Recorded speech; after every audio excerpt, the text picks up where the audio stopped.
এখন থেকে ভার্চুয়ালি পাবেন হ্যালো বাংলাদেশ ফেসবুক ও ইউটিউবের ডিজিটাল পাতায়। হ্যালো বাংলাদেশ, সাথে থাকুন। আমরা দেশে আর কোনো সংঘাত চাই না। রাজনৈতিক একটি সহমর্মিতার ভিত্তিতে দেশ চাই, যেখানে কোনো প্রতিহিংসা থাকবে না, যেখানে প্রতিটি মানুষ তাদের সামাজিক নিরাপত্তাটা যেন পায়, রাষ্ট্র সেই ব্যবস্থাটা করবে। মানুষের দৈনন্দিন জীবনে যে হাহাকার, অনটন, এই জায়গা থেকে বের হয়ে আসাটা অনেক গুরুত্বপূর্ণ।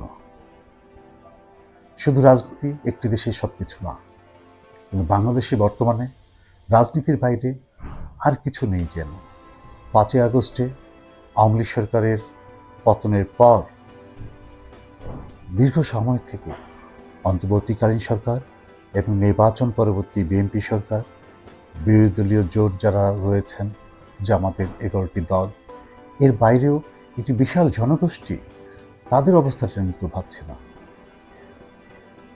এদেশ তো তাদেরও, যারা আওয়ামী লীগের সমর্থক নেতা কর্মী ছিলেন, তাদেরকে প্রতিটি জায়গায় যেন নিরাপত্তাটা দেওয়া হয়।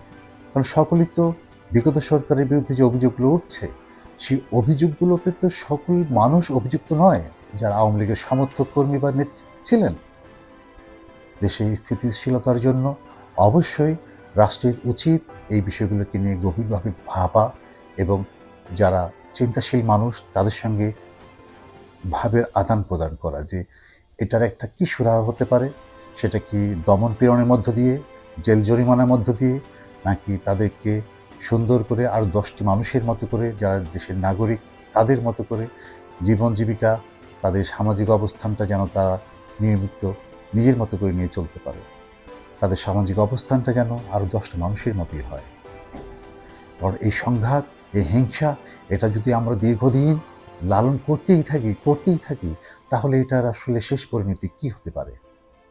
তাহলে আরেকটি কি দেশে বিশৃঙ্খলা, একটি এমন কিছু যেটা সাধারণ মানুষ, যারা দিন এনে দিন খায়, যারা সাধারণ মানুষ, রাজনীতিতে যাদের মিনিমাম কোনো রকম সংশ্লিষ্টতা নেই, যারা শুধু নিজের পরিবার সমাজ নিয়ে বসবাস করতে বেশি পছন্দ করে, স্বাচ্ছন্দ্য বোধ করে, তাদেরকে তো একটি রাষ্ট্র সেই জায়গাটাকে নিশ্চিত করবে যে তুমি আমার দেশের নাগরিক হিসেবে তোমার যে অধিকারটুকু, তোমার যে মৌলিক অধিকারটুকু, সেটি যেন তুমি যেন ভোগ করতে পারো, এই নিশ্চয়তাটুকু আমি তোমাকে দিচ্ছি।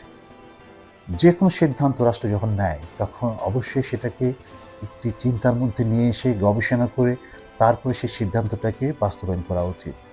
অন্যথায় কি হতে পারে?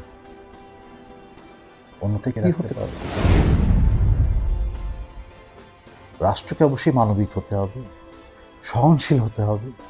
সাধারণ মানুষের আবেগের মতো করে তো আর রাষ্ট্র সেই আবেগকে ধারণ করে চললে তো রাষ্ট্র চলতে পারবে না।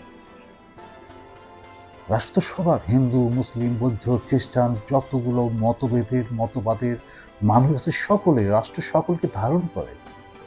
তো সেই রাষ্ট্রকে তো আরও অনেক বেশি দূরদর্শী হতে হবে।